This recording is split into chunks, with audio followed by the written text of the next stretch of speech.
Chapter 5.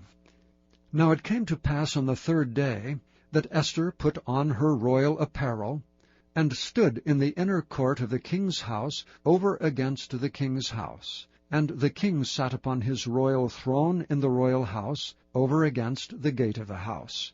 And it was so, when the king saw Esther the queen standing in the court, that she obtained favor in his sight.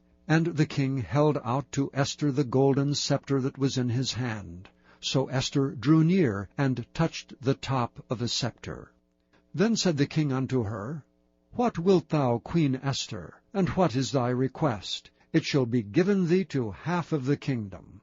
And Esther answered, If it seem good unto the king, let the king and Haman come this day unto the banquet that I have prepared for him. Then the king said, Cause Haman to make haste, that he may do as Esther hath said. So the king and Haman came to the banquet that Esther had prepared. And the king said unto Esther at the banquet of wine, What is thy petition? And it shall be granted thee. And what is thy request? Even to the half of the kingdom it shall be performed. Then answered Esther and said, My petition and my request is, if I have found favor in the sight of the king, and if it please the king to grant my petition, and to perform my request, let the king and Haman come to the banquet that I shall prepare for them, and I will do tomorrow as the king hath said. Then went Haman forth that day joyful, and with a glad heart.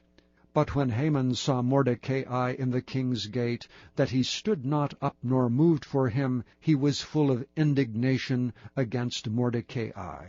Nevertheless Haman refrained himself, and when he came home, he sent and called for his friends, and Zeresh his wife.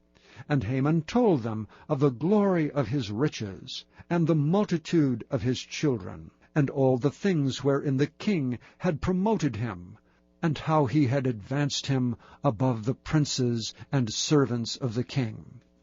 Haman said moreover, Yea, Esther the queen did let no man come in with the king unto the banquet that she had prepared but myself, and tomorrow am I invited unto her also with the king. Yet all this availeth me nothing, so long as I see Mordecai the Jew sitting at the king's gate.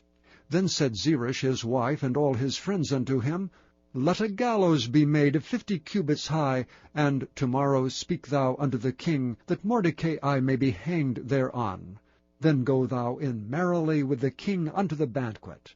And the thing pleased Haman, and he caused the gallows to be made.